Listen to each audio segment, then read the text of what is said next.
Hi everyone, it's good to see you again and thank you for joining me for this video. Today I'll be sharing my commonly asked question, why would I pay closing costs for the buyer? Timing is different in every market, but one thing is true. The market will always shift from a buyer's market to a seller's market and back, no matter where you live. And as the market shifts from a seller's market to a more balanced market here in Northwest Arkansas, it's important to know what to expect in the way of purchase offers.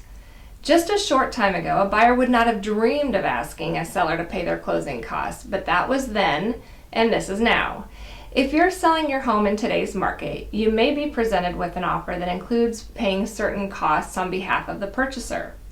The initial reaction of some sellers is, why would I pay that fee that are the buyer's responsibility? Well, let's take a look at that and see what you might want to consider paying for them, even if you would prefer not to.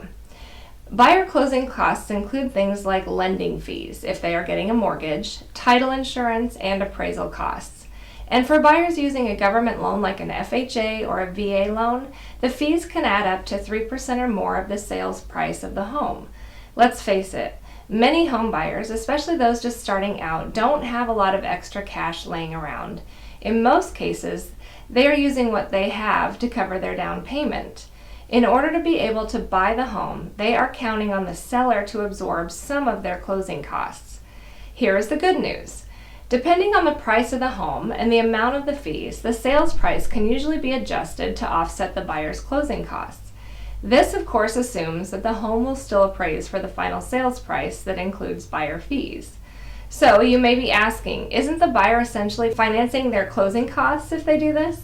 The answer is yes. And when the sales price is adjusted to account for the closing costs, the seller isn't really paying them per se. The contract says they are, but the buyer is really just rolling their fees into their mortgage. Much like car dealerships pay for your tag, title, and tax when you buy a car, we all know this is simply rolled into the price of the vehicle. Keep in mind that this strategy isn't always possible, and not all buyers will ask for closing costs to be covered by the seller. This is where your agent comes in. We explain the costs associated with many of the offers you receive and help you determine the best possible outcome and negotiation strategy. You may be surprised when the offer asking you to pay buyer closing costs is actually better than any of the other offers. That is assuming there are, of course, other offers. Naturally, if you have more questions about closing costs, the current market, or anything else related to real estate or downsizing, just give us a call here at Lighthouse Group. You can reach us at 479-717-7710. Extension 1 is for real estate, or you can email us at info@lighthousegroupnwa.com. We look forward to seeing you next time.